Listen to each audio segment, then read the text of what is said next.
Hello मित्रों, आप सबका हमारे चैनल RBS हेल्दी नुस्खे में स्वागत है। आज हम आपके सामने जो पढ़ेंगे, जो हमारे सामने लेख है, वो आयुर्वेद और प्राकृतिक चिकित्सा दोनों के सामंजस्य से, दोनों के मुख्य नियमों को मिला करके लिखा गया एक लेख है, जिसको हम आपके सामने रखेंगे। जिन्होंने भी इसको हमारे सामने शेयर किया है, जिन्होंने इसको संकलित किया है, उनका बहुत बहुत धन्यवाद कि इतना उपयोगी ज्ञान हम सबों के बीच दिया गया, जिसके कारण हम सभी परेशान भी रहते हैं कि इसका कारण क्या है, हम जानते ही नहीं। इस बीमारी का, इस रोग का क्या उचित समाधान हो सकता है, ये हम नहीं जान पाते हैं।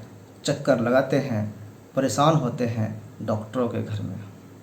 तो इसको हम लोग देखें। इसके पहले आप सबसे रिक्वेस्ट है कि जो भी चैनल पर पहली बार आए हैं, कृपया करके चैनल को सब्सक्राइब कर दीजिएगा। रेड कलर से लिखा होगा और उसके बगल में घंटी का आइटम होगा, उसको घंटी आइकन को दबा दीजिएगा और उसमें ऑल जब ऊपर वाला आएगा तो उसको ऑन कर दीजिएगा। तो ये क्या होगा, इससे हमारी जो अगली वीडियो होगी वो आप तक सबसे पहले पहुंचेगी। तो चलते हैं, क्या क्या ऐसे स्वास्थ्य के नियम हैं जिस पर हम लोगों को ध्यान देना चाहिए, हमको याद रखना चाहिए अगर हम अपने परिवार के सदस्यों को स्वस्थ रखना चाहते हैं। तो देखते हैं क्या क्या कुछ पॉइंट है। 100 बिंदु है जिसको हम पढ़ेंगे, समझेंगे उसका क्या मीनिंग है। उन 100 बिंदुओं पर चलने के पहले छोटी सी 2-4 लाइनें और भी हैं कि क्या पचे, क्या ना पचे, अपच हो तो क्या खाना चाहिए। जैसे कि दूध ना पचे, अगर दूध खाए हैं, पिए हैं और नहीं पचे तो सौंफ खाना चाहिए। दही ना पचे तो क्या खाना चाहिए, सौंठ खाना चाहिए। अगर छाछ खाए हैं और ना पचे तो जीरा व काली मिर्च खाना चाहिए। अरबी व मूली ना पचे तब क्या करें, तब अजवाइन खाना चाहिए। कढ़ी ना पचे, कढ़ी खाए हैं तो क्या करना है, कढ़ी पत्ता ही खाना है। और तेल घी ना पचे तो कलौंजी खाना है। पनीर ना पचे तो क्या करना है, भुना जीरा खाना है। और भोजन जो खाए हैं खाना मिक्स में, अगर वो ना पचे तो क्या करना है, गर्म जल पीना है। और केला खाए हैं और ना पचे तो इलायची का प्रयोग करना है। और खरबूजा ना पचे तो मिश्री का प्रयोग करना है, या साथ में ही खा लेना है अगर, तो फिर समस्याएं अपच की नहीं होगी, नहीं पचने की समस्या नहीं होगी। अब चलते हैं उन 100 बिंदुओं पर जो स्वास्थ्य की दृष्टि से बहुत ही उपयोगी और हम लोगों के लिए महत्वपूर्ण है। पहला नियम है, योग, भोग और रोग, ये 3 अवस्थाएं हैं। स्वास्थ्य के, जीवन के हमारी 3 अवस्थाएं हैं। हम इस 3 अवस्थाओं में से किसी एक अवस्था में जीते हैं। अगर हम बहुत ही जागरूक हैं, बहुत ही अलर्ट हैं अपने स्वास्थ्य को लेकर के, तब जो हमारी अवस्था होगी वो योग की अवस्था होगी। और योग की अवस्था में हम स्वास्थ्य के हर एक नियम का पालन करेंगे, फिर हम बीमार नहीं पड़ेंगे। फिर है दूसरा, भोग का अवस्था। भोग की अवस्था क्या है कि थोड़ा सा कमज़ोर हो जाएंगे, अपने स्वास्थ्य के नियमों के प्रति लापरवाह हो जाएंगे और सुख को भोगने का प्रयास करेंगे। जैसे कि इंद्रियों के बस हो जाएंगे। मुंह का स्वाद है अच्छी अच्छी चीज़ें खाना, तो जी के स्वाद में हम मिर्च मसालेदार खाना खाने लगेंगे, आराम करने लगेंगे, बहुत सारे चीज़ एसी में रहने लगेंगे। जो भी सुख सुविधापूर्ण है व्यवस्था, उसका हम उपभोग करने लगेंगे। ये हो गई भोग की अवस्था। योग की अवस्था जो है, जो नियम का पालन करने वाला, वहाँ पर कष्ट होता है, शरीर को कष्ट भी थोड़ा सा होता है। गर्मी, ठंडी, इस सब चीज़ में हम कठोर तपस्या करके शरीर को तपाते हैं और स्वस्थ रखते हैं। दूसरा अवस्था भोग की अवस्था है, जो शरीर को बहुत ही आराम देते हैं। ये एक लेयर नीचे है, एक लेवल नीचे है। और जब इसमें भी पतन हो जाता है और इसमें भी अति हो जाता है, तो तीसरी अवस्था आती है जो रोग की अवस्था है, इसमें व्यक्ति रोगी हो जाता है। रोगी का मतलब उनको सही ढंग से जीने का मौका नहीं मिलता है, सही स्वस्थ ढंग से सही ढंग से वो रह नहीं सकता, अच्छे ढंग से न खा सकता है, न सो सकता है, न चल सकता है। तो ऐसी समस्याएं होती है कि फिर वो काम वो नॉर्मली ढंग से जो करना चाहता है वो नहीं कर पाता है। उसको कष्टकर रोग अगर हो गया तो हॉस्पिटल में भर्ती भी होना पड़ता है, कभी ऑपरेशन भी करना पड़ता है, और रोग की अवस्था से बदतर अगर हो गए तो मौत ही है। और मौत का कोई अवस्था नहीं होता है, मौत का मतलब मुर्दा लाश, इसलिए उनको यहाँ नहीं माना गया है। अवस्थाएं 3 है, रोग, भोग, योग, भोग और रोग। योग सबसे उत्तम, भोग मध्यम और रोग निम्न क्वालिटी के अवस्थाएं हैं। इनको बहुत ही ज़्यादा एक्टिव रहने की आवश्यकता है। पहला पॉइंट था। दूसरा पॉइंट है लकवा होता है तो किसी को लकवा मार लिया, पैरालिसिस मार दिया, तो क्या कारण है? तो कारण कई हो सकते हैं, लेकिन कैसे उसका निदान करेंगे? तो कहा गया कि सोडियम की कमी के कारण होता है, तो उनको सोडियम का डोज दिया जाए, उस चीज़ों को खाना चाहिए जिससे सोडियम की कमी पूरा हो जाए, तो लकवा में आराम होगा। तीसरा पॉइंट है हाई बीपी, ब्लड प्रेशर अगर हाई हो गया है, उच्च रक्तचाप है, तो क्या करना है? सोने और स्नान से पूर्व, यानी नहाने से पहले और सोने से भी पहले 1 गिलास जल का सेवन कर लेना है, ये नियम बनाना होगा। तथा स्नान करते समय थोड़ा सा नमक पानी में डालकर स्नान करें। नहाने के लिए जो पानी बाल्टी में भरे हैं उसमें थोड़ा सा नमक डाल दीजिए, फिर उस पानी से, नमकीन पानी से नहाइए। तो इससे क्या होगा? हाई ब्लड प्रेशर में लाभ होगा। पानी पीना है नहाने के पहले भी, सोने के पहले भी, ब्लड प्रेशर ठंडा रहेगा, लो रहेगा। तीसरा है, चौथा कि लो बीपी अगर हो तब, अगर बीपी लो हो, हाई में तो ये बता दिए भाई, लो हो तो क्या करना होगा? तो कहा गया कि पानी जो पीते हैं उसमें सेंधा नमक डालकर पीजिए। सेंधा नमक डाला रहेगा तो ब्लड प्रेशर वो थोड़ा सा बढ़ा के रखेगा। पांचवा है कि कुबड़ निकलना, पीठ में कुबड़ हो जाता है, इसे ट्यूमर कह सकते हैं। अगर कुबड़ निकल गया तो इसका क्या कारण है? इसका कारण है फास्फोरस की कमी। फास्फोरस अगर शरीर में पूरी मात्रा में रहेगी तो कुबड़ नहीं निकलेगा। छठा कारण है क्या? छठा जो पॉइंट है वो कफ है। कफ खांसी जो है, इसका क्या कारण है? तो कहा गया कि फास्फोरस की कमी से ही कफ का बैलेंस बिगड़ता है। फास्फोरस की पूर्ति हेतु आर्सेनिक की उपस्थिति जरूरी है। आप फास्फोरस ऐसे आसानी से नहीं ले सकते हैं, फास्फोरस को लेने में आर्सेनिक का सहयोग होता है। और ये दोनों चीज़ें कहाँ से मिलेगा? तो गुड़ एवं शहद से। अगर हम गुड़ और शहद का सेवन करें तो कफ में, खांसी में लाभ होगा, और ये आवश्यक हो जाता है फास्फोरस और आर्सेनिक दोनों की कमी को पूरा करने के लिए। सातवां है दमा अथवा अस्थमा, जिसको हफ्सी कहते हैं। हफ्सी में सांस लेने में मुश्किल होता है, श्वास भरदम नहीं ले पाता है, फेफड़े में पूरी तरह से ऑक्सीजन नहीं जा पाता, ये नली में प्रॉब्लम होता है, जाम हो जाता है कफ से, इसलिए आवाज़ भी घर घर करता है। तो ऐसे में दमा का मतलब दम नहीं ले पाना, ऑक्सीजन नहीं ले पाना, कभी कभी फेफड़े में भी कफ जमा हो जाता है। तो इसके लिए क्या नियम है, क्या कारण है? तो सल्फर की कमी के कारण ये दमा, हफ्सी होता है। आठवां है सिजेरियन ऑपरेशन। ऑपरेशन जब होता है तो इसके लिए क्या कारण होता है कि ऑपरेशन करना पड़ जाता है? तो कहा गया कि आयरन की कमी अथवा कैल्शियम की कमी के कारण शरीर हमारा उतना एक्टिव नहीं रह पाता है, स्ट्रॉन्ग नहीं हो पाता है कि वो बचा सके, नॉर्मली काम कर सके, इसलिए ऑपरेशन करना पड़ता है, जैसे कि डिलीवरी हो। तो बच्चे की डिलीवरी के समय नॉर्मल भी होता है, ऑपरेशन से भी होता है। तो सिजेरियन ऑपरेशन कब करना पड़ता है? जब उसमें खून की कमी हो और कैल्शियम की कमी हो। अगर ये दोनों पूरा हो तो नॉर्मल डिलीवरी हो जाएगा। इसी तरह से 9वां पॉइंट है कि सभी क्षारीय वस्तुएं दिन डूबने से पहले खाएं। अगर क्षारीय वस्तु हैं तो खारा वस्तु वो शाम के बाद रात में ना खाएं, इसको नहीं खाना चाहिए। जो भी खाएं दिन में खाएं।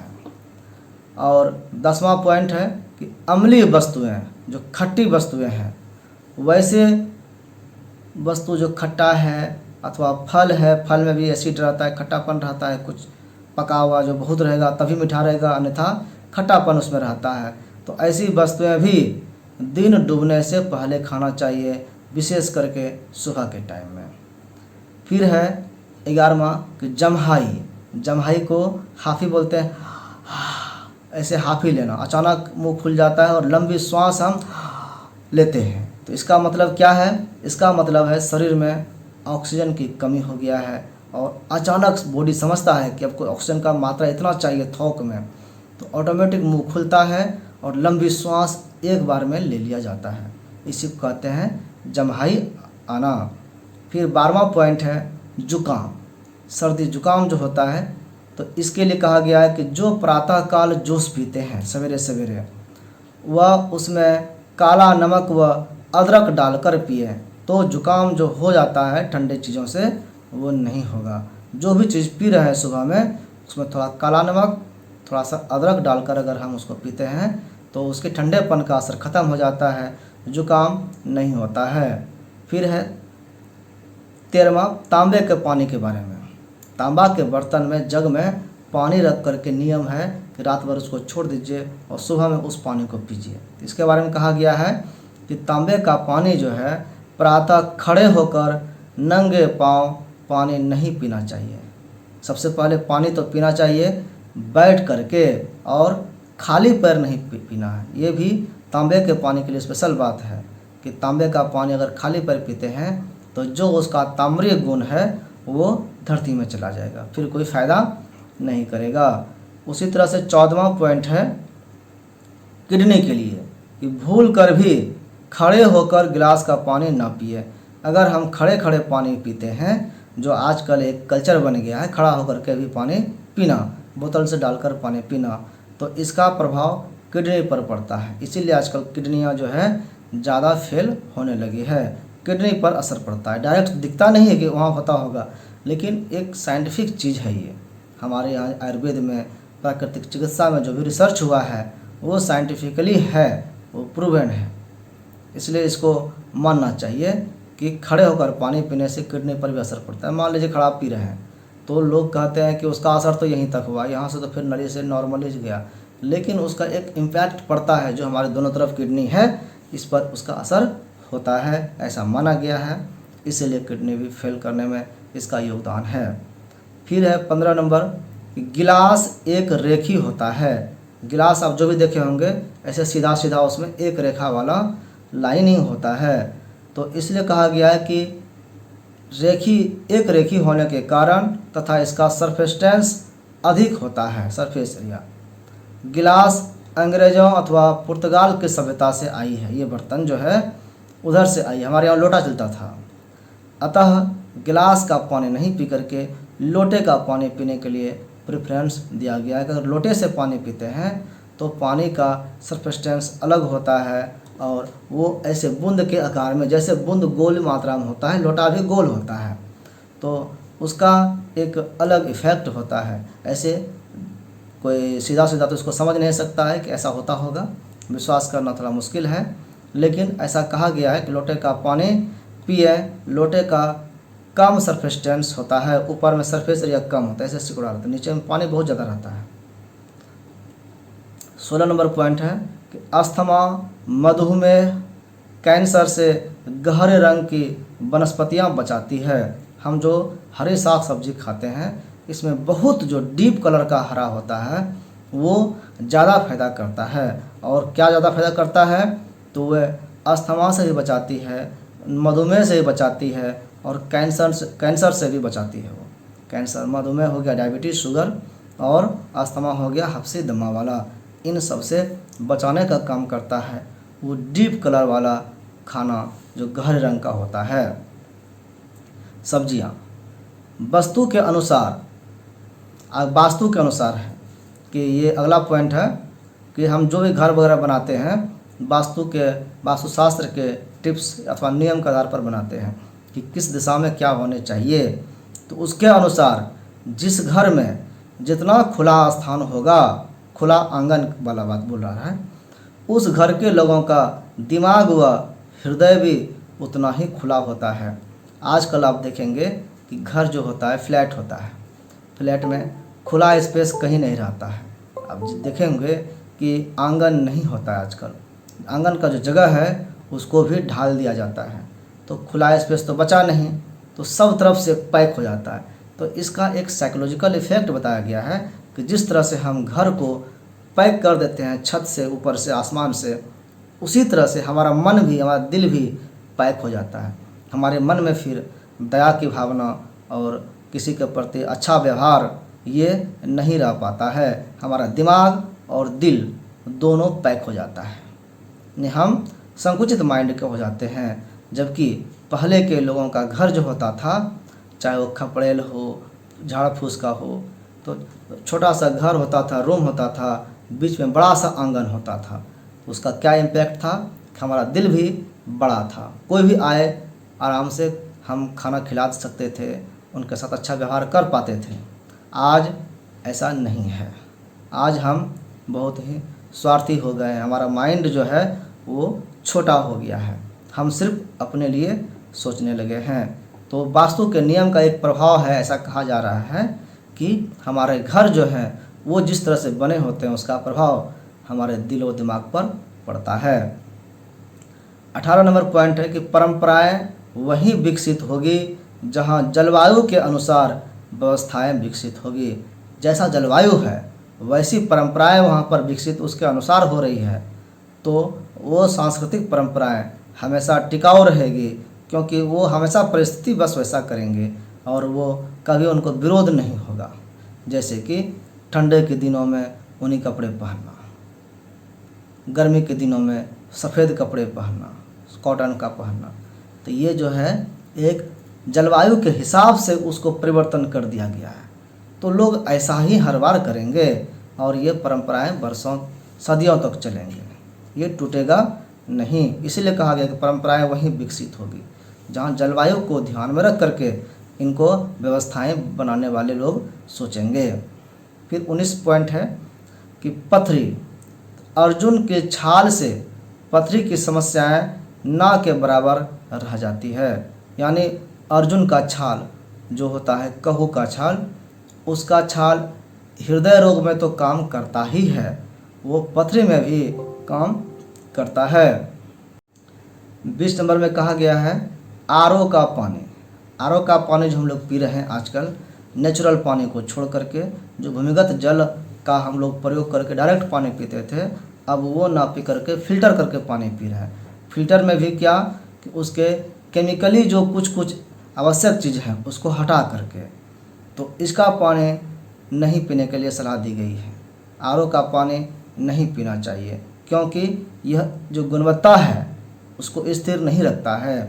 तो कुएं का पानी पीना चाहिए जो हमारे यहाँ बरसों से अपनाई जाती थी। लेकिन आज के समय में हमारे यहाँ का जलवायु, धरती, पानी, हर चीज़ प्रदूषित हो चुका है इतना कि कुआं का पानी भी पीना अब मुश्किल हो गया है। हमारा ग्राउंड वाटर भी बहुत नीचे जा चला गया है। बारिश का पानी जो होता है वो सबसे अच्छा पानी माना जाता है। पानी की सफाई के लिए सहजन की फली सबसे बेहतर है। सहजन का फली जो है, जूटी जो है, उसको अगर हम पानी में डालते हैं, कुएं में डालते हैं, तो वो पानी की सफाई बहुत अच्छे ढंग से, स्वास्थ्यकर ढंग से करता है। लेकिन हम क्या करने लगे, केमिकल डाल करके पानी की सफाई करते हैं, पानी को फिल्टर करते हैं।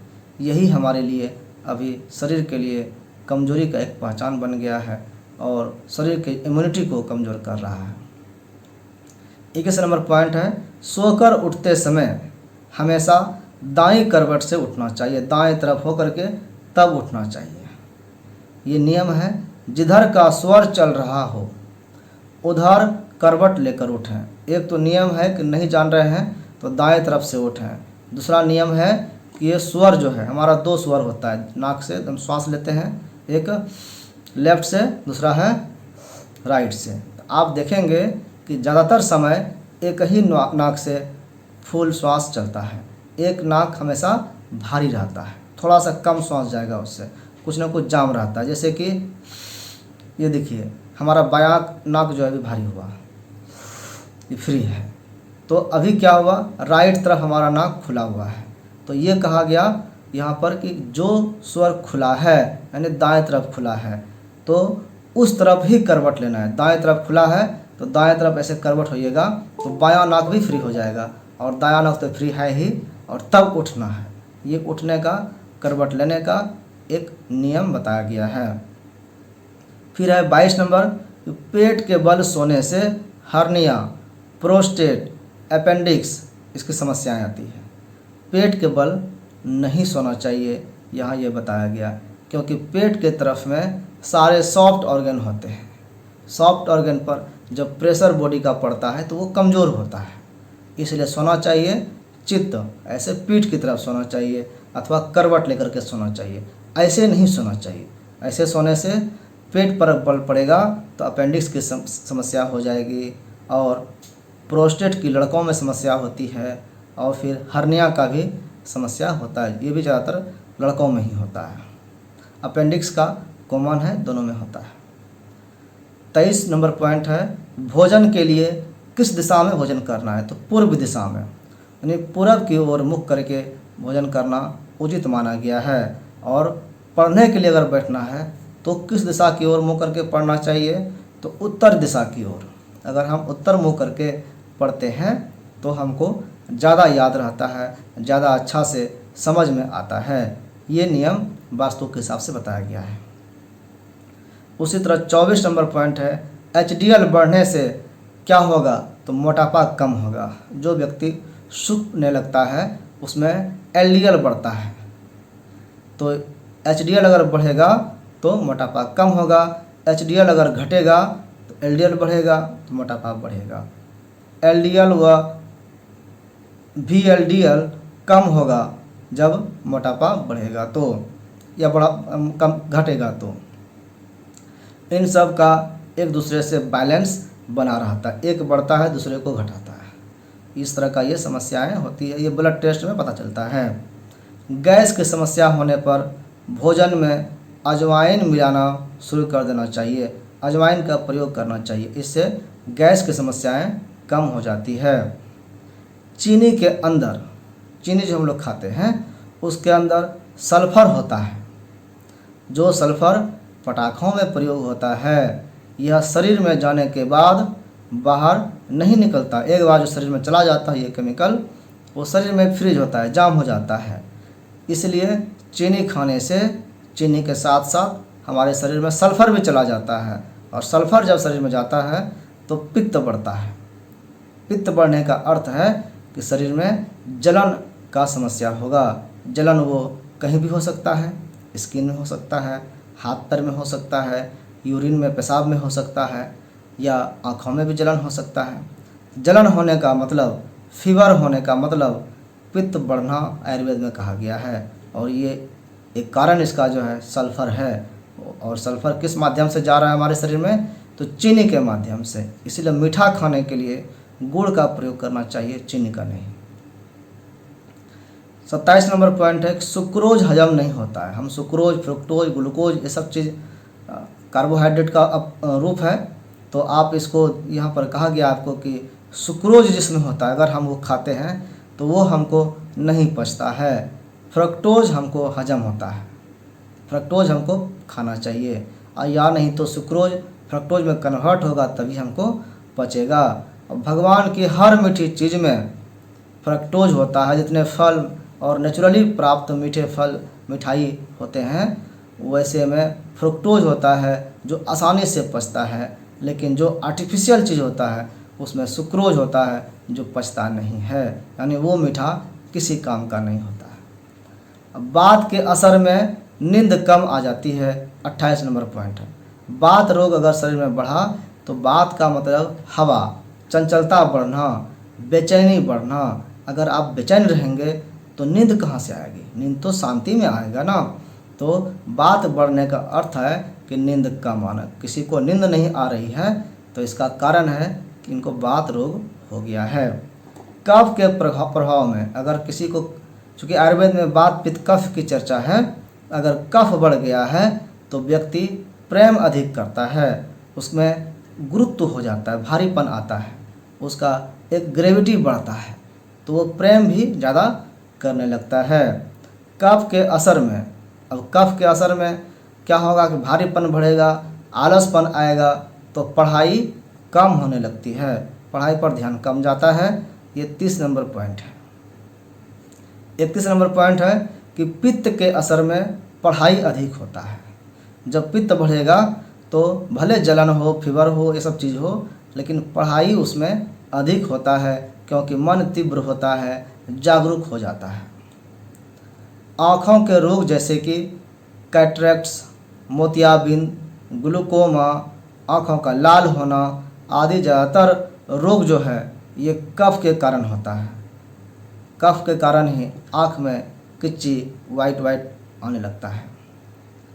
34 नंबर पॉइंट है कि शाम को वात नाशक चीज़ें खानी चाहिए। वात को जो ख़त्म करे वैसे चीज़ों को खाने चाहिए। 2 तरह की चीज़ें होती है, एक चीज़ें होती है वात पित्त कफ को बढ़ाने वाली, और दूसरा चीज़ें होती है इसको घटाने वाले, समन करने वाले। तो कब क्या किसको चाहिए ये डॉक्टर्स आयुर्वेद के वैद्य बताते हैं। तो शाम को वात नाशक चीज़ें सभी व्यक्तियों को खाने चाहिए। 35 नंबर पॉइंट है कि प्रातः कितने बजे जगना चाहिए, तो 4 बजे प्रातः सुबह जग जाना चाहिए। अब कितना बजे सोना है खुद विचारनी है।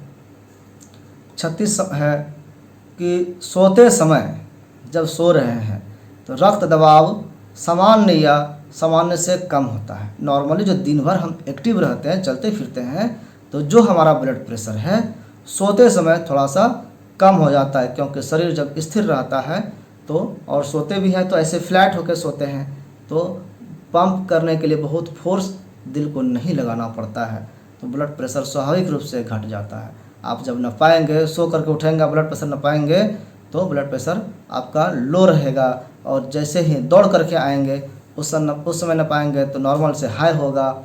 इसीलिए कहा जाता है कि सोकर तुरंत नहीं न पाना चाहिए ब्लड प्रेशर, और दौड़ के आके भी नहीं न पाना चाहिए। थोड़ा सा वेट कर लीजिए, 10 मिनट चुपचाप बैठिए, शांत हो जाए शरीर, तब न पाना चाहिए। तब देखना चाहिए कि हमारा ब्लड प्रेशर क्या है। 37 नंबर पॉइंट है कि व्यायाम वात रोगियों के लिए मालिश के बाद व्यायाम करना चाहिए। व्यायाम कब करना चाहिए, तो कह रहा है कि वात रोगी जो होते हैं उनको पहले मालिश कर लेना चाहिए तेल से, जैसे भी हो, तब व्यायाम करना चाहिए। पित्त वालों को क्या करना चाहिए, तो व्यायाम के बाद मालिश करनी चाहिए। दोनों में अंतर है। बात में पहले व्यायाम शांत कर लें और तब एक्सरसाइज करें, और पित्त में पहले एक्सरसाइजें कर लीजिए, गर्मी निकाल लीजिए, और तब फिर मालिश कराना है। और कफ के लोगों को क्या करना चाहिए, तो स्नान के बाद मालिश करनी चाहिए। जिनको कफ का शिकायत है, भारी भरकम है, उनको स्नान कर ले पहले और उसके बाद मालिश करानी चाहिए। 38 नंबर पॉइंट है कि भारत की जलवायु बात प्रकृति की, हमारे यहाँ की जो जलवायु है उसकी प्रकृति बात है, दौड़ के बजाय इसलिए सूर्य नमस्कार करना चाहिए। यहाँ तो बात हमारी जलवायु में ही है, अब दौड़कर हमको बात और नहीं बढ़ाना है, इसलिए सूर्य नमस्कार करना चाहिए। 39 पॉइंट है, जो माताएं, औरत महिलाएं घरेलू कार्य करती हैं उनके लिए व्यायाम जरूरी नहीं है। लेकिन कैसी घरेलू महिलाएं, कैसे घरेलू कार्य, जो अपने हाथों से सारा काम घर का करती हैं, वो नहीं जो सारे काम को मशीन के सहारे करती है। हमारे यहाँ आयुर्वेद का नियम है ये ना, तो आयुर्वेद में कहा गया है कि घर में मसाला भी खुद पीसना है, पाटी से उसको चलाना है, तो शरीर का एक्सरसाइज उसमें हो जाता है। आपको अनाज खाना है, गेहूं का से आटा, तो चक्की चलाना है, तो उसमें भी एक्सरसाइज हो जाता है। तो ऐसी महिलाएं जो घर के सारे काम अपने से करती हैं, घर में झाड़ू पोछा भी लगाती हैं, तो उनका शरीर जो है वो एक्सरसाइज के कोटे को पूरा कर लेता है, तो उनको अलग से एक्सरसाइज करने की आवश्यकता नहीं है। लेकिन आज के लिए ये नियम लागू नहीं होता है, क्योंकि आज सुविधाभोगी हो गए हैं सब, तो वहाँ पर सारे काम मशीन से हो जाता है, तो शरीर जो है कुछ एक्टिविटी करता नहीं है, तो इसलिए आवश्यक है। 40 नंबर पॉइंट है कि निद्रा से पित्त शांत होता है। अगर पित्त कुपित हो गया है, बढ़ गया है, तो उसको सुलाना चाहिए, सोना चाहिए। सोने से, नींद पूरा होने से पित्त शांत हो जाता है।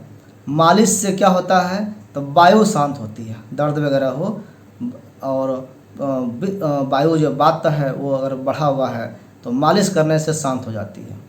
पित्त शांत होता है सोने से, नींद पूरा करने से। वात शांत होता है मालिश करने से। और कफ शांत होता है उल्टी से। कफ बना है, उल्टी हो जाएगा, वोमिटिंग हो जाएगा तो शांत हो जाएगा, फिर ठीक हो जाएगा।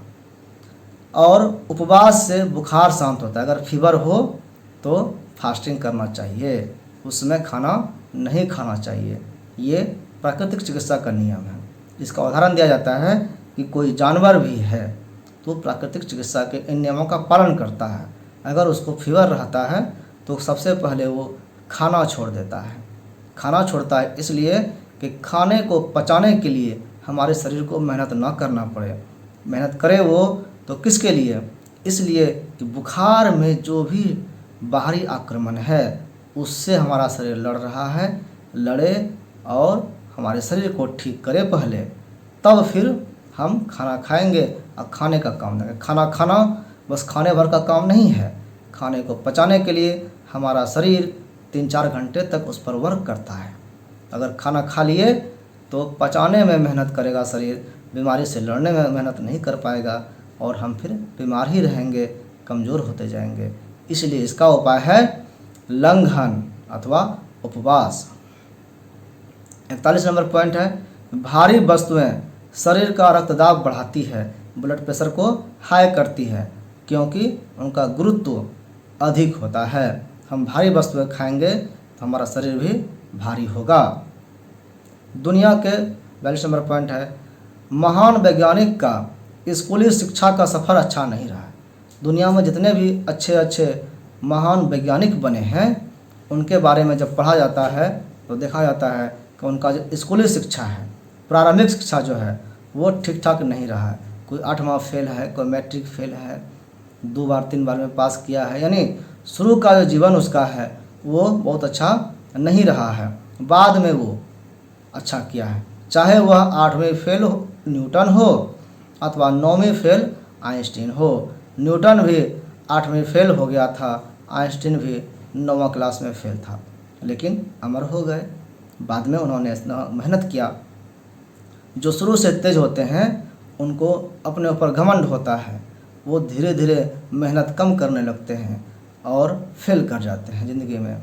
जो शुरू से कमज़ोर होते हैं उनको बार बार ताना सुनना पड़ता है। उस ताना को सुन करके उसके मन में एक बेचैनी होती है। वो उस ताने को ना सुनने के लिए इतना प्रयास करता है, इतना मेहनत करता है कि वो फिर उस मेहनत के बल पर महान बन जाता है। तो आवश्यक है शुरू के बातों को ध्यान नहीं देना। 43 नंबर पॉइंट है, मांस खाने वालों के शरीर से, जो नॉन वेजिटेरियन हैं, जो मांसाहारी हैं, उनके शरीर से अम्ल स्राव करने वाली ग्रंथियां प्रभावित होती है। अगर मीट खाती है तो जो एसिड बनता है जहाँ से, वो ग्रंथि अफेक्टेड हो जाती है। मांसाहार मानव का शुद्ध भोजन नहीं है। 44 नंबर पॉइंट है कि तेल हमेशा गाढ़ा खाना चाहिए, सिर्फ लकड़ी वाली घानी का। यहाँ सरसों के तेल में हमेशा सरसों के तेल के बारे में कहा गया है। सरसों का तेल आज के समय में जो उपलब्ध है वो मशीनी वाला है, मशीन में लोहे लक्कड़ का प्रयोग किया गया है। जबकि हमारे यहाँ कच्ची घानी का तेल जो बोलते हैं, वहाँ पर लकड़ी के वो पार्ट बनते थे, उससे वो पेराई होता था। तो यही कहा गया है कि लकड़ी के घानी से जब तेल निकलता है तो वो सरसों तेल गाढ़ा होता है। वैसा ही तेल खाना चाहिए। और दूध कैसा पीना चाहिए, तो दूध हमेशा पतला पीना चाहिए। लेकिन आज हम लोग उल्टा करते हैं। तेल क्या पीते हैं, तेल क्या खाते हैं, मार्केट में जाते हैं तो कहते हैं रिफ़ाइन दीजिए। रिफ़ाइन का मतलब फाइन क्या हुआ, एक तो उसको महीन पीसना है, उसमें भी उसको छान देना है कि एकदम से पतला पतला तेल हो जाए। तो वो भी स्वास्थ्य के लिए उल्टा। और दूध हम क्या खोजते हैं कि दूध गाढ़ा हो, छालीदार हो, मलाईदार हो। ये भी हमारे स्वास्थ्य के लिए उल्टा, तो दोनों हम उल्टा ही कर रहे हैं। दूध को पतला पीना चाहिए तो गाढ़ा पी रहे हैं, तेल को गाढ़ा पीना चाहिए, खाना चाहिए तो तेल को पतला करके ले रहे हैं। तो दोनों स्वास्थ्य के नियम से उल्टा काम कर रहा है, तो शरीर तो बर्बाद होगा ही। फिर है 45 नंबर पॉइंट कि छिलके वाले दाल सब्जियों से कोलेस्ट्रॉल हमेशा घटता है। हम दाल खाते हैं तो आज के समय में छिलके हटा दिए जाते हैं। पहले के समय में था कि दाल को पीसे जाता में दरदरा कर दिए और उसका उपयोग करते थे, और आज के समय में उसके जितने भी कण हैं उसको पहले उबाल कर सुखा कर उसके खोल को ऐसे हटा दिया जाता है कि नीट एंड क्लीन, कोई ब्लैकनेस नहीं रहना चाहिए, कालापन कुछ नहीं होना चाहिए, नहीं तो फिर वो लो क्वालिटी का माना जाएगा। साफ़ सुथरा है, एक जैसा एक कलर का है तो वो सही माना जाता है, और छिलका तो होता ही नहीं है उसमें, तभी तो ऐसा हुआ। तो ये सब्जी भी हम लोग खाते हैं तो सब्जी से सारे छिलके हटा देते हैं, जबकि ये हमारे लिए आवश्यक है। तो कहा गया है कि छिलके सहित जब हम खाते हैं तो कोलेस्ट्रॉल को वो घटाने का काम करता है, नहीं तो कोलेस्ट्रॉल बढ़ता है, फिर ब्लड प्रेशर भी बढ़ेगा, फिर कई बीमारी होगी। 46 नंबर पॉइंट है कि कोलेस्ट्रॉल की बढ़ी हुई स्थिति में इंसुलिन खून में नहीं जा पाता है। अगर कोलेस्ट्रॉल बढ़ गया तो क्या होगा, तो हमारे पेनक्रियाज से, अग्नाशय ग्रंथि से जो इंसुलिन निकलता है वो ब्लड में नहीं जा पाता है, और ब्लड में जब नहीं जाता है तो इंसुलिन का काम जो है ग्लूकोज को कन्वर्ट करना, स्टोर करना, वो नहीं होता है, और फिर ब्लड में घूमने लगता है ग्लूकोज। अब कहते हैं ग्लूकोज का लेवल बढ़ गया, बढ़ा नहीं, उसको जहाँ जाना चाहिए वहाँ जा नहीं सका, और फिर डायबिटीज़, शुगर उसको नाम दे देते हैं। ये बहुत खतरनाक बीमारी हो जाता है। ब्लड शुगर का संबंध ग्लूकोज के साथ नहीं है, तब इसका संबंध कोलेस्ट्रॉल के साथ है, क्योंकि कोलेस्ट्रॉल ही इंसुलिन को रोकता है। इंसुलिन आवश्यक है, लेकिन इंसुलिन ब्लड तक पहुँचे तब तो हमारा काम हो, उसको पहुँचने से रोकने के लिए कोलेस्ट्रॉल आगे आ जाता है, और कोलेस्ट्रॉल का जो समन करेगा, रोकेगा इसको, वो छिलका है जिसको हम पहले ही हटा चुके हैं अपने खाने से।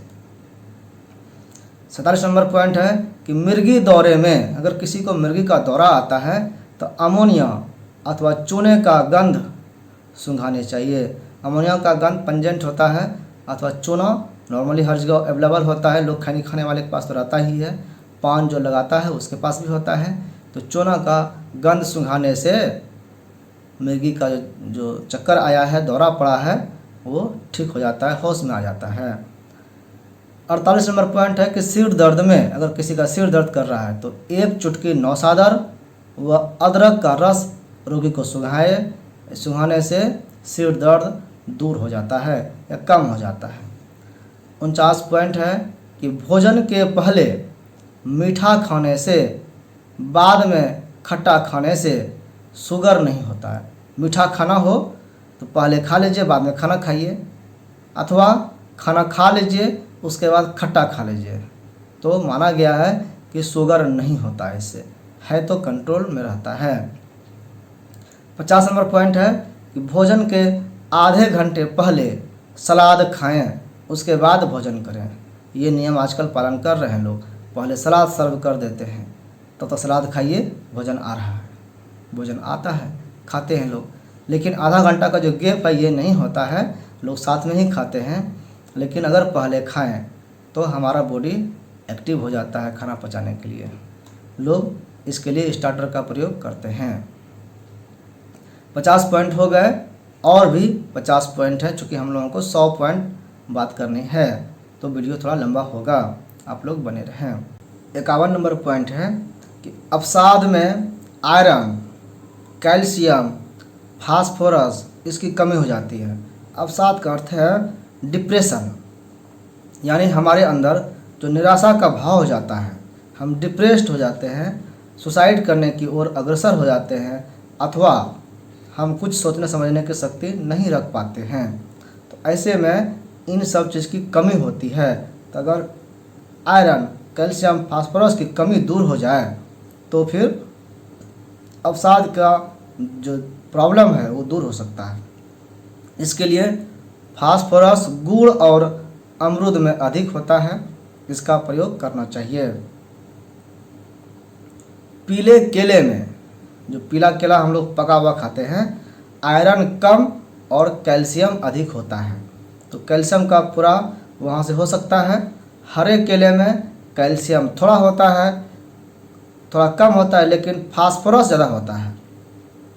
तो हरा केला और पका केला यानी कच्चा और पका दोनों का महत्व है। अगर आपको कैल्शियम अधिक चाहिए तो पीला पका केला खाना चाहिए, और अगर कैल्शियम कम और फास्फोरस ज़्यादा खाना है तो कच्चा केला खाना चाहिए। और तथा लाल केले में, अगर लाल केला खाना है तो उसमें कैल्शियम कम होता है और आयरन ज़्यादा होता है। हरी चीज़ में, हरा चीज़ जो खाते हैं हम, उसमें भरपूर फास्फोरस होता है। फास्फोरस की कमी को पूरा करने के लिए हरा चीज़ का प्रयोग करना है, हरी साग सब्जी अथवा हरा केला। वहीं हरी चीज़ जब पक जाती है और पक के पीली हो जाती है तो उसमें कैल्शियम अधिक होता है। पकने पर कैल्शियम ज़्यादा मिलता है, चाहे केला हो, आम हो, पपीता हो, जो भी पक जाता है। 53 नंबर पॉइंट है कि छोटे केले में बड़े केले से ज़्यादा कैल्शियम होता है। हम लोग सोचते हैं कि बड़ा केला है, इसमें ढेर पोषक तत्व होगा, ऐसी बात नहीं है। आनुपातिक दृष्टि से देखें तो बड़ा केला से ज़्यादा कैल्शियम छोटे केले में होता है। 54 नंबर है रसौली की गलाने वाली सारी दवाएं, रसौली को गलाने के लिए जो दवाएं प्रयोग की जाती है वो सब चूने से बनती है। चूना का प्रयोग वहाँ पर किया जाता है।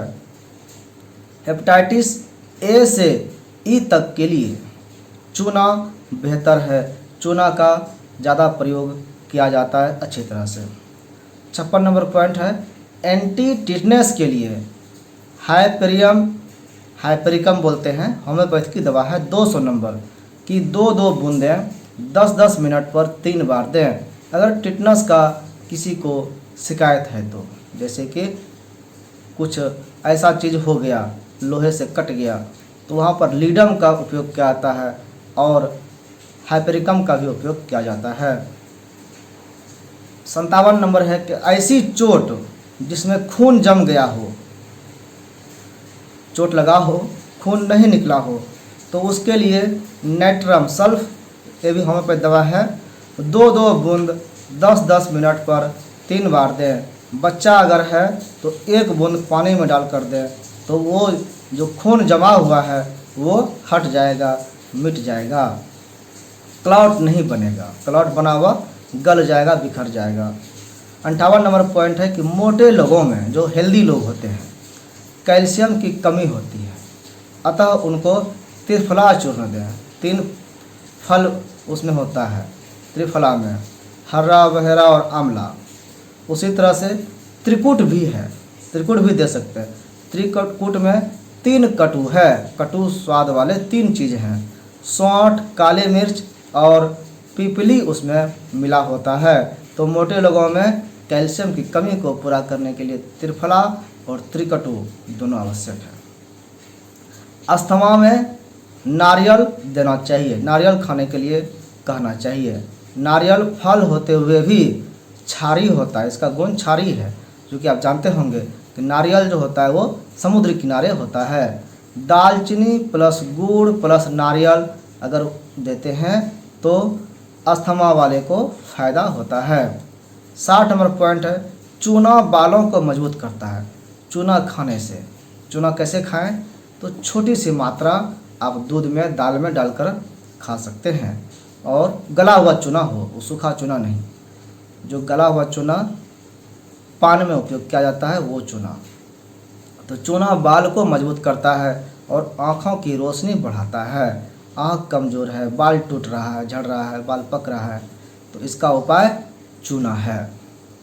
61 नंबर पॉइंट है कि दूध का सरफेक्टेंस कम होने से त्वचा का कचरा बाहर निकाल देता है। आप दूध कहाँ रहा है प्रयोग करने, आप देखते होंगे बहुत लोग दूध लगाता भी है, बेसन में हल्दी मिला के, दूध मिलाकर चेहरे पर लगाता है, तो वो चेहरे से कचरे को खींच लेता है, अब्जॉर्ब कर लेता है, ये उसकी खासियत है। 62 नंबर पॉइंट है गाय के घी सबसे अधिक पित्तनाशक, फिर कफ और वायुनाशक भी है। यानी गाय का घी जो है, हमारे देसी गाय का घी, जिसको लोग नहीं वैल्यू देते हैं, उसका महत्व क्या है कि वात, पित्त और कफ तीनों नाशक है। वो तीनों चीज़ में अगर वृद्धि हुआ है तो उसको नाश करने का, कम करने का काम ये अकेले घी कर सकता है। सबसे ज़्यादा नाशक पित्त के रूप में करता है ये, लेकिन अन्य दोनों पर भी इसका प्रभाव होता है। 63 नंबर पॉइंट है जिस भोजन में सूर्य का प्रकाश व हवा का स्पर्श न हो उसे नहीं खाना चाहिए। इसीलिए कहा भी गया है कि किचन जो है वो पूरब की ओर होना चाहिए और पूरब और दक्षिण के कॉर्नर पर, ताकि सूर्य का प्रभाव किचन में कभी न कभी पड़े। तो और अगर सूर्य का प्रभाव पड़ता है तो वो भोजन शुद्ध हो जाता है, एंटीबैक्टीरियन हो जाता है। लेकिन आजकल हम लोग तो फ्लैट में रहते हैं, अंधेरे रूम में रहते हैं, बिजली की रोशनी में रहते हैं, तो वहाँ तो सूर्य का अभाव ही है, तो भूखे तो रह नहीं सकते हैं। लेकिन स्वास्थ्य के नियम से कहा गया है कि सूर्य का और खुला हवा का स्पर्श होना चाहिए, हवा भी शुद्ध होना चाहिए। एसी में सिर्फ रह करके काम नहीं चलेगा, तो उसको नहीं खाना चाहिए स्वास्थ्य की दृष्टि से, लेकिन हम लोग खाते हैं तो भी बीमार पड़ते हैं। 64 नंबर है कि गौमूत्र अर्क जो है आँखों में नहीं डालने चाहिए। गौमूत्र अर्क जो बनता है पीने के लिए होता है, आँखों में डालने के लिए नहीं होता है, वो तीखा होता है, आँख खराब हो सकता है। 65 पॉइंट है गाय के दूध में घी मिलाकर देने से कफ की संभावना कम होती है, लेकिन चीनी मिलाकर देने से कफ बढ़ता है। कफ वृद्धि करना है तो गाय के दूध में चीनी मिला दीजिए, और कफ कम करना है तो घी मिला दीजिए। अब सोच लीजिए कि क्या करना है। मैक्सिमम लोग चीनी मिलाते हैं और कफ से परेशान रहते हैं, उनको पता ही नहीं है कि हम वही चीज़ बढ़ा रहे हैं और दवाई भी खा रहे हैं। मासिक के दौरान वायु बढ़ जाता है। लड़कियों महिलाओं में जिसमें पीरियड होता है उस समय उनका वात रोग बढ़ा हुआ होता है। 3-4 दिन स्त्रियों को जो है इसलिए उल्टा सोना चाहिए, इससे गर्भाशय फैलने का खतरा नहीं रहता है। उल्टा मतलब पट की ओर सोना चाहिए। दर्द की स्थिति में गर्म पानी में देसी घी 2 चम्मच डालकर पीना चाहिए, क्योंकि ये वात, पित्त, कफ तीनों नाशक है गाय का घी। तो गाय का घी गर्म पानी में डाल करके 2 चम्मच और उसको पी जाए। एक तो गर्म पानी का भी राहत होगा और घी भी वात को कम करेगा, जो दर्द को राहत पहुंचाएगा। 67 नंबर पॉइंट है कि रात में आलू खाने से वजन बढ़ता है, इसलिए रात में आलू नहीं खाएं, हरी सब्जी ही खाएं, अन्यथा सिर्फ दूध पिए। 68 नंबर पॉइंट है कि भोजन के बाद वज्रासन में बैठने से वात नियंत्रित होता है। हम लोग सोचते हैं कि सिर्फ पैर रुकता है, पैर का दर्द ठीक होता है या भोजन अच्छा से पचता है, इसके साथ ही वात को भी ये नियंत्रित करता है, कंट्रोल करता है। 69 नंबर पॉइंट है कि भोजन के बाद कंघी करें। अगर भोजन के बाद हम कंघी करते हैं बालों में बिना मतलब के भी, तो कंघी करते समय आपके बालों में कंघी के दांत चुभने चाहिए, थोड़ा सा जोर से कंघी करना है। तो इससे क्या होगा कि हम खाना जब खाते हैं तो सारा ब्लड हमारे पेट में चला जाता है, वहाँ उपयोग करता है, बाल से घट जाता है तो बाल पकने लगता है। अगर कह रहा है कि जोर जोर से कंघी करेंगे तो ब्लड यहाँ पर भी आने लगेगा और बाल जो पक रहा है उसमें कमी आएगी। 70 नंबर पॉइंट है कि अजवाइन अपान वायु को बढ़ा देता है। अब अभी ऊपर बात हुई थी कि जब गैस बने तो अजवाइन का प्रयोग करना चाहिए। जब अजवाइन खाने लगते हैं तो अपान वायु जो है, नीचे से वायु जो छूटता है गैस, वो बढ़ जाता है, जिससे कि पेट समस्याएं फिर कम हो जाती है। गैस निकल गया तो थोड़ा सा रिलैक्स होता है, आराम होता है, तो पेट में अन्य समस्याएं जो है वो कंट्रोल हो जाता है। 71 नंबर पॉइंट है कि अगर पेट में मल बंध गया है, यानी लेटरिन क्लियर नहीं हो रहा है, खुलासा नहीं हो रहा है, कब्जियत हो गया, कॉन्स्टिपेशन हो गया है, तो अदरक का रस अथवा सौंठ का प्रयोग करना चाहिए। 72 है नंबर पॉइंट कि कब्ज होने की अवस्था में सुबह पानी पीकर कुछ देर एड़ियों के बल चढ़ना चाहिए।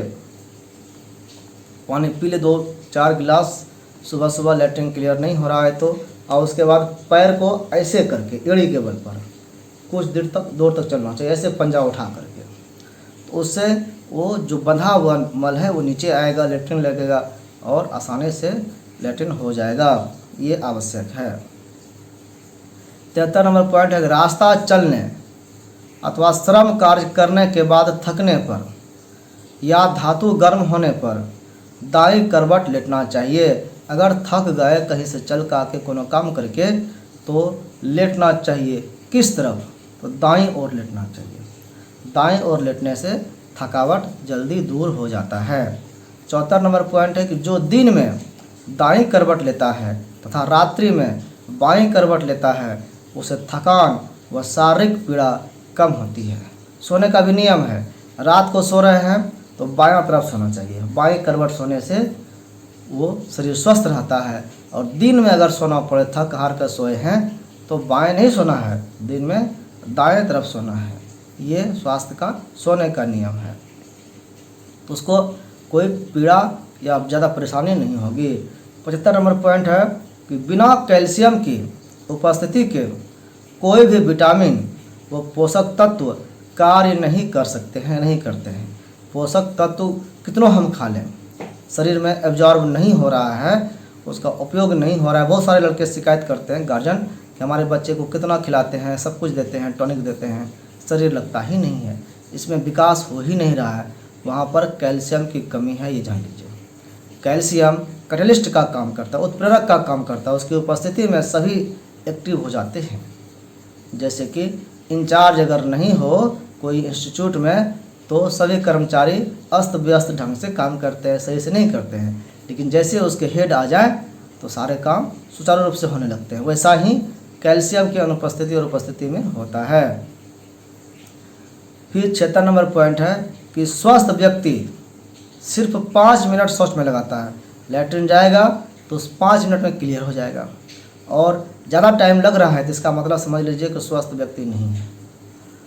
77 पॉइंट है, भोजन करते समय डकार आपके भोजन को पूर्ण और हाजमे को संतुष्टि का संकेत है। खाते खाते अगर आपको डकार आ गया और इसका मतलब है आपका खाना संतुष्ट हो गया, पेट भर गया और अब गैस निकल गया। ये कहता है कि अब खाना छोड़ दीजिए, खाना कंप्लीट हो गया। उस समय ज़्यादा खाने से फिर प्रॉब्लम होता है। 78 नंबर पॉइंट है कि सुबह के नाश्ते में, सुबह नाश्ता करना है तो फल, दोपहर को दही और रात्रि को दूध का सेवन करना चाहिए। ये नियम है, इसका उल्टा पुल्टा करेंगे तो फिर कुछ दोष शरीर में आएगा। 79 नंबर पॉइंट है कि रात्रि को कभी भी अधिक प्रोटीन वाली वस्तुएं नहीं खानी चाहिए। प्रोटीन वाला चीज़ हमको खाना है लेकिन उसे रात में नहीं खाना चाहिए। जैसे दाल, पनीर, राजमा, लोबिया, ये सब प्रोटीन वाले खाना है, इसको रात में नहीं खाना चाहिए।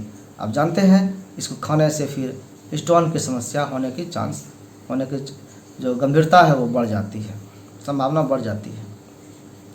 80 नंबर पॉइंट है कि शौच और भोजन के समय मुंह बंद रखें। अब ऐसा नहीं कि मुंह बंद करके खाएं, कैसे खाएगा, मुंह तो खोलना ही पड़ेगा भोजन डालने के लिए। लेकिन भोजन डालें और मुंह बंद करके इस तरह से खाना है, मतलब आवाज़ भी नहीं करना है क्योंकि बाहर से अंदर कुछ जा ही सकता है।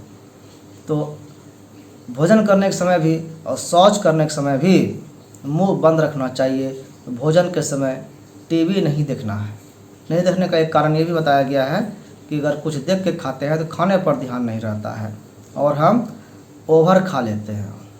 खाना नहीं खाने का यही कारण है। खाने के समय में ध्यान नहीं देने का ये और भी नतीजा होता है कि इंटरेस्ट नहीं लगता, अच्छा खाना नहीं लगेगा और मुंह में लार नहीं बनेगा, फिर प्रॉब्लम होगा पचने में। 81 नंबर पॉइंट है कि मासिक चक्र के दौरान स्त्री को ठंडे पानी से स्नान व आग से दूर रहना चाहिए। यानी ठंडा पानी का स्नान भी नहीं करना चाहिए, इससे पीरियड रुक जाता है, कम हो जाता है, खुल कर नहीं होता है। और आग से भी दूर होना चाहिए क्योंकि उसके अंदर गर्मी रहता है, बाहर भी गर्मी, तो बेचैनी होगी। इसीलिए पहले कहा जाता था कि जो पीरियड में है उनको स्नान नहीं करना है और उनको किचन में भी नहीं जाना है। लोग इसको धर्म से जोड़ दिए कि उनको अशुद्ध माना जा रहा है, उनको किचन में घुसने से मना किया जा रहा है, उनका छुआ हुआ कोई खा नहीं रहा है। लेकिन इसका वास्तविक कारण उसका स्वास्थ्य था कि किचन में जाएगा, रसोई में जाएगा तो वहाँ पर आग का काम होता है, चूल्हा जलता है, उसकी गर्मी से वो बेचैन होगी और ठंडे पानी से स्नान करेगा तो फिर उसके शरीर में जो गर्मी है वो कम हो जाएगी और फिर पीरियड रुक जाएगा, बीच में फिर समस्या होगी। इसीलिए जब 4 दिन का पीरियड कंप्लीट होता है तो फिर नहाने का प्रोसेस होता है, जिसको बाल धोना कहते हैं, तो तब वो खुल के अच्छे से नहाती है। ये तरीका है, ये सिस्टम स्वास्थ्यकर है। 82 नंबर पॉइंट है कि जो बीमारी जितनी देर से आती है वह उतनी देर से ही जाती भी है। ये टीन का उदाहरण ले सकते हैं कि जो टीन है जितना जल्दी गर्म होता है ठंडा भी उतना जल्दी होता है, जो जितना ज़्यादा देर से गर्म होता है उतना देर से ठंडा होता है। बीमारी भी अगर धीरे धीरे शरीर में बढ़ा है तो ठीक भी धीरे धीरे ही होगा, अचानक ठीक नहीं होगा कि जादू हो गया, ये दवा खा लिया ठीक हो गया, ऐसा नहीं होता है, धीरे धीरे जाता है। 84 नंबर पॉइंट है, एलोपैथी ने एक चीज़ दी है। एलोपैथी का क्या कमाल है कि दर्द से राहत। दर्द हो रहा है सर, डॉक्टर साहब बहुत दर्द कर रहा है, एक सुई देंगे, एक टैबलेट देंगे, पेन किलर, तुरंत राहत, हाँ ठीक हुआ जी, ठीक हो गया। यही कहा रहा है यहाँ पे कि एलोपैथी ने एक ही चीज़ दी है और वो है दर्द से राहत। दर्द से राहत मिला, पेशेंट खुश। आज एलोपैथी की दवाओं के कारण ही लोगों की किडनी, लीवर, आंतें, हृदय खराब हो रहे हैं। कारण क्या बताया गया? एलोपैथी एक बीमारी को ख़त्म करती है तो 10 बीमारी देकर जाती है। दर्द से तो राहत हो गया, लेकिन किडनी फेल, हार्ट फेल, आंत में प्रॉब्लम, कई तरह की बीमारियां हो जाती है। ऐसे भी आप समझिए कि दर्द है तो दर्द इसलिए होता है कि वो संकेत है कि आपको यहाँ प्रॉब्लम है, इसका इलाज करिए, इसका उपाय करिए, लेकिन हम उस संकेत को मिटा देते हैं। अब संकेत नहीं हो रहा है, लेकिन प्रॉब्लम तो धीरे धीरे शरीर में बढ़ ही रहा है और वो बढ़कर बड़ी बीमारी को पैदा करती है। 85 नंबर पॉइंट है, खाने की वस्तु में कभी भी ऊपर से नमक नहीं डालना चाहिए। खाना बनाने के समय जो चूल्हे पर चढ़ा हुआ नमक डल गया वही उसमें घुल गया, अब ऊपर से डालना मतलब जहर लेना है। ब्लड प्रेशर बढ़ाता है अगर आप ऊपर से नमक खाते हैं। अगर ब्लड प्रेशर कम रहता है तो ऊपर से खा सकते हैं। 86 नंबर पॉइंट है कि रंगों द्वारा चिकित्सा करने के लिए इंद्रधनुष को समझ लीजिए। पहले जामुनी, फिर नीला और अंत में लाल रंग का प्रयोग करना है। 87 नंबर पॉइंट है कि छोटे बच्चों को सबसे अधिक सोना चाहिए। नींद भी ज़्यादा आता है क्योंकि उनमें वह कफ प्रवृत्ति होती है, भारी वाला व्यवस्था उसमें होता है। क्योंकि स्त्री को भी पुरुष से अधिक विश्राम करना चाहिए। स्त्री भी ज़्यादा सोती है, बच्चे भी ज़्यादा सोते हैं, पुरुष और बूढ़े कम सोते हैं। 88 नंबर पॉइंट है कि जो सूर्य निकलने के बाद उठते हैं, सूर्योदय के बाद उठते हैं, उन्हें पेट की भयंकर बीमारी होती है, यानी उसका पेट सही नहीं रहता है क्योंकि बड़ी आंत मल को चूसने लगती है। जो खाना खाने के बाद पचा तो सुबह सुबह उठ करके जैसे कचरा निकला, कचरा को बाहर कर दिए। सुबह उठने पर नहीं होगा। अगर हम लेट से उठते हैं तो कचरा हमारे पेट में ही, कूड़ा कचरा मल मूत्र पड़ा रहता है और पेट में जब पच करके आंत में पड़ा रहता है तो आंत में वो एब्जॉर्ब हो जाता है, तो शरीर में उसका अवशोषण हो जाने के कारण फिर वो ब्लड में गंदगी चला जाता है, तो ब्लड भी खराब, और ब्लड खराब हुआ तो फिर स्किन भी खराब होता है, स्किन डिजीज भी यहाँ से होने लगता है। यानी कब्जियत इसके मुख्य कारण है। और कब्जियत क्यों? इसलिए कि लेट से लेटरिन करने का मतलब हुआ कि कब्ज हुआ, उसका गंदगी शरीर में फिर रह गया, साफ नहीं हो पाता है, आप मल को चूसने लगता है। आप जानते होंगे जितना पानी पीते हैं इस पानी का एब्जॉर्प्शन होता है वो बड़ी आंत में होता है, वहीं पर मल भी रहता है, मल से पानी चूस करके अंदर लिया जाता है। तो कूड़े कचरे को निकाल दें तो पेट साफ रहेगा और पानी साफ साफ एब्जॉर्ब होगा, तो ब्लड भी साफ रहेगा। तो खून साफ करने में सिर्फ कड़वा तीता मेडिसिन ही काफ़ी नहीं है, लैट्रिन भी समय पर बाहर निकले ये भी आवश्यक है। 89 नंबर पॉइंट है कि बिना शरीर को की गंदगी निकाले स्वस्थ शरीर की कल्पना करना निरर्थक है। हम स्वस्थ रहना चाहते हैं, खूब अच्छा खाएंगे, खूब अच्छा मेडिसिन लेंगे, लेकिन अगर लैट्रिन क्लियर नहीं हो रहा है तो फिर स्वास्थ्य की कल्पना हम नहीं कर सकते हैं कि हम स्वस्थ रहेंगे। इसकी कल्पना करना निरर्थक है, बेकार है। मल मूत्र से 5% कार्बन डाइऑक्साइड छोड़ने से 22% तथा पसीना निकलने से लगभग 70% शरीर से बुझाती तत्व निकलते हैं। शरीर से जो गंदगी है उसके निकलने के 3-4 साधन हैं। मल मूत्र से, पेशाब पैखाना जो मुख्य रूप हम जिसको मानते हैं, उससे शरीर की गंदगी मात्र 5% निकलती है। और हम जो श्वास लेते हैं इससे गंदगी 22% निकलता है।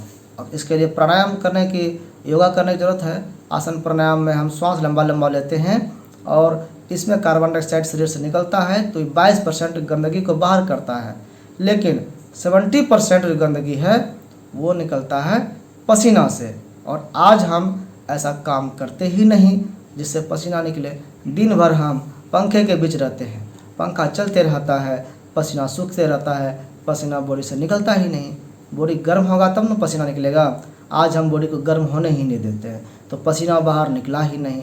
यानी वो जो 70% गंदगी शरीर से बाहर पसीने के माध्यम से निकलता था, काम करते करते आज वो गंदगी नहीं निकल रहा है, वो शरीर में ही पड़ा पड़ा सड़ रहा है, शरीर को भी सड़ा रहा है। तो आज के समय में जरूरी है कि 70% गंदगी निकालने के लिए पसीना निकालें, और पसीना निकालने के लिए कुछ न कुछ काम करना पड़ेगा। बिना एसी में रहे, बिना पंखा के नीचे रहे, और ऐसे घर में कोई काम नहीं है तो फिर आपको एक्सरसाइज करके पसीना निकालना चाहिए, और ऐसा करके ही हम अपने शरीर को स्वस्थ रख सकते हैं। बिना इसके स्वस्थ शरीर की कल्पना करना निरर्थक है। 90 नंबर पॉइंट है चिंता, क्रोध, ईर्ष्या करने से गलत हार्मोन्स का निर्माण होता है। हमारे बॉडी में जो गलत चीज़ें हैं वो निकलने लगती है, जिससे कब्ज होता है, बवासीर होता है, अजीर्ण होता है, अपच होता है, रक्तचाप बढ़ता है और थायराइड की समस्या भी उत्पन्न हो जाती है। गलत सोच विचार करने से, चिंता फालतू का करने से, किसी पर फालतू का गुस्सा करने से, किसी के बारे में ईर्ष्या करने से वो हमारे शरीर को ही नुकसान करता है, गलत हार्मोन निकाल करके। 91 नंबर पॉइंट है कि गर्मियों में बेल, गुलकंद, तरबूजा, खरबूजा और सर्दियों में सफ़ेद मूसली, सौंठ इसका प्रयोग करना चाहिए। गर्मी में पानी वाले चीज़ और ठंडा में गर्म पदार्थ का प्रयोग करना चाहिए, तो शरीर हमारा स्वस्थ रहता है। 92 नंबर पॉइंट है कि प्रसव के बाद जब माँ डिलीवरी करती, बच्चे को पैदा करती है, तो उसके बाद माँ का जो पीला दूध होता है, कोलेस्ट्रम जिसको बोलते हैं, जो वो पहला दूध होता है माँ का, बच्चे को देना चाहिए। वो बच्चे की रोग प्रतिरोधक क्षमता को 10 गुना बढ़ा देता है। आजकल की महिलाएं क्या करती हैं कि उस पहले दूध को निकाल के फेंक देती है, कहती है ये पीला पीला निकल रहा है, दूध तो उजला उजला होता है, ये पीला निकल रहा है मतलब गंदगी निकल रहा है, इसको फेंको। अपने बच्चे को तो साफ दूध न पिलाएंगे, और पहले दूध जो है कोलेस्ट्रम वाला पीला पीला जो बच्चे के लिए रोग निरोधक क्षमता को बढ़ाता है, उसको फालतू में फेंक दिया जाता है, जो कि नहीं करना चाहिए। बच्चे को पिलाना चाहिए, वही उसकी इम्यूनिटी को मजबूत करता है। बच्चों को टीके लगाने के लिए कोई आवश्यक बात नहीं है अगर वो हम पिलाते हैं पहला दूध माँ का, लेकिन आज के समय में वो माँ का दूध को छोड़ देते हैं और टीका के पीछे पड़े रहते हैं कि बच्चे को टीका लगा दें समय पर। 93 नंबर पॉइंट है कि रात को सोते समय सर्दियों में देसी मधु लगा कर सोएं तो त्वचा में निखार आएगा, त्वचा चमकने लगेगा, स्किन जो है वो लाइट करेगा, क्योंकि सर्दियों में ठंडे दिन में स्किन फटता है। देखिएगा दरार आता है, होंठ फटेगा, गाल फटेगा, एक लेयर बनेगा। तो इसमें ऐसा नहीं हो, सूखे नहीं, इसलिए ऊपर से शहद अगर लगा लें तो फिर उसको फटने नहीं देता है, उसमें निखार आ जाता है। 94 नंबर पॉइंट है कि दुनिया में कोई चीज़ व्यर्थ नहीं है, कोई चीज़ फालतू नहीं है। भले हम उसका प्रयोग करना नहीं जानते हैं, उसके गुण को नहीं जानने के कारण उसका उपयोग नहीं कर पाते हैं। हमें उसका उपयोग करना अगर आना होता है, अगर हमको उपयोग करना आता है तो हर चीज़ उपयोगी हो जाता है। कहा गया है कि कोई चीज़ अनुपयोगी नहीं है, हम उसका उपयोग बस नहीं जानते हैं। 95 नंबर पॉइंट है कि जो अपने दुखों को दूर करके दूसरों के दुखों को भी दूर करता है वही मोक्ष का अधिकारी है। मोक्ष पाने का अधिकारी कौन है? किसको मोक्ष मिलना चाहिए? कौन सर्वोत्तम व्यक्ति है? तो वो व्यक्ति सर्वोत्तम है जो अपने दुख का तो निवारण करता ही है, सक्षम हो। बिना सक्षमता को लिए, बिना पावर आपको बिना हासिल किए कुछ नहीं होता है। आप अपने दुख को तो दूर करते ही हैं, उसके लिए प्रयास सभी लोग करते हैं अपने दुख के लिए। कोई सफल होता है, कोई सफल नहीं होता है। तो सफल होना है अपने दुखों को दूर करने में, साथ ही साथ हमारे आसपास जो हमसे जुड़े हुए लोग हैं उनके भी तकलीफ़ों को, दुखों को अगर हम दूर कर देते हैं या दूर करने का प्रयास भी करते हैं तो हम मोक्ष के अधिकारी हो जाते हैं। मोक्ष को पाने का अधिकार हमको हो जाता है कि हम जन कल्याण की भावना से काम करते हैं। 96 नंबर पॉइंट है कि सोने से आधे घंटे पूर्व जल का सेवन अगर हम करते हैं तो इससे वायु नियंत्रित रहता है, बात रोग कंट्रोल रहता है और लकवा, हार्ट अटैक का खतरा कम हो जाता है। ये सब जो लकवा वगैरह मारता है ये बात रोग के कारण मारता है, बात अचानक बढ़ जाने के कारण होता है। और जान लीजिए ये सब रात में ज़्यादा अटैक करता है।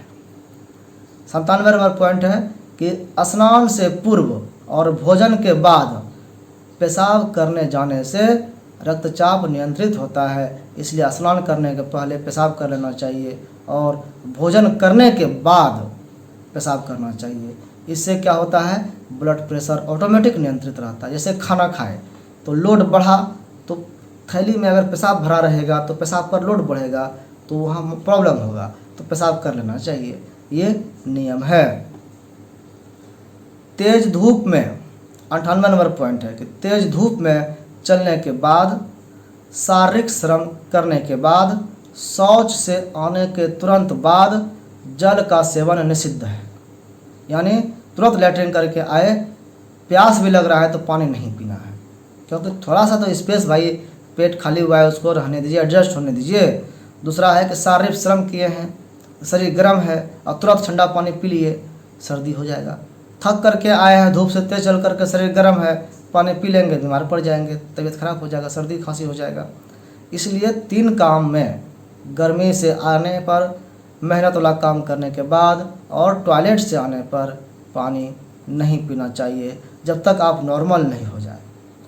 99 नंबर पॉइंट है कि त्रिफला, त्रिफला को अमृत कहा जाता है, अमृत फल कहा जाता है, जिससे वात, पित्त, कफ तीनों शांत होता है, जिस तरह से घी से होता है। इसके अतिरिक्त भोजन के बाद पान व चूना खाने के लिए कहा गया है कि ये भोजन को ठीक पचाता है और उसके दोष को मिटाता है। 100 नंबर जो पॉइंट है, 100 नंबर, इस विश्व की सबसे महंगी दवा क्या है? तो वो दवा हमारे पास है और वो है हमारा लार। मुंह में जो लार बना है ये सबसे महंगी दवा है, जो प्रकृति ने हमें अनमोल रूप से दी है, जिसका कोई मोल नहीं है। लेकिन हम क्या करते हैं, इसको थूकते हैं, मुंह में गंदे गंदे चीज़ भरते हैं, खैनी है, गुटखा है, पान है, डाल लेते हैं और पुच पुच करके थूकते रहते हैं। यानी हम कीमती चीज़ जो लार है इसको बर्बाद करते हैं, जो कि हमारे मुंह के लिए, इन्फेक्शन को ठीक करने के लिए, हमारे पूरे आँत को ठीक करने के लिए बहुत उपयोगी है। आप देखे होंगे जानवरों को कम से कम कि जहाँ जख्म होता है वो चाट चाट करके, जी से चाट करके उसको ठीक कर देता है। यानी उस लार में जो एंटीबायोटिक गुण होता है उसका वो उपयोग करना जानता है, ईश्वरीय प्रेरणा उसके अंदर में रहती है।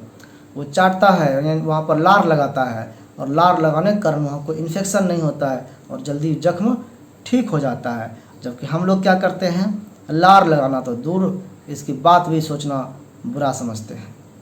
फिर कई तरह के डिटॉल्स या और कई क्रीम पट्टी लगाते रहते हैं, बहुत दिन ठीक होने में भी लगता है, पैसे भी खर्चे होते हैं। हमारे काम के जो हमारे पास महंगी दवा है उसका उपयोग तो हम करना जानते ही नहीं। तो इस तरह से इन 100 बिंदुओं पर आज हम लोग चर्चा किए, जो हमारे लिए स्वास्थ्य के नियम को ध्यान में रखते हुए याद रखना बहुत ज़रूरी है। इसको 2 बार 4 बार सुनेंगे, पढ़ेंगे, डिस्क्रिप्शन बॉक्स में दिया रहेगा तो आपके काम आएगा और हमारे काम भी आता है। तो हम इसको जानें और भी अन्य लोगों को बताएं, ये काफ़ी है, ये भी एक भलाई का काम है। अभी तो कहा ही गया कि मोक्ष का अधिकारी कौन? जो खुद का भी प्रयास करे, साथ में अन्य लोगों का भी ध्यान दे, सबको मदद करे स्वस्थ रहने में। तो दुखों के तकलीफ़ों को दूर करने में जो मदद करता है वही सच्चा इंसान है। इसी के साथ हम आप सबसे रिक्वेस्ट करेंगे कि जो भी पहली बार चैनल पर आए हैं, चैनल को सब्सक्राइब कर लीजिए और वीडियो को लाइक एंड शेयर भी ज़रूर कर दीजिएगा। मिलते हैं फिर नेक्स्ट वीडियो में कुछ नई बातों के साथ। धन्यवाद।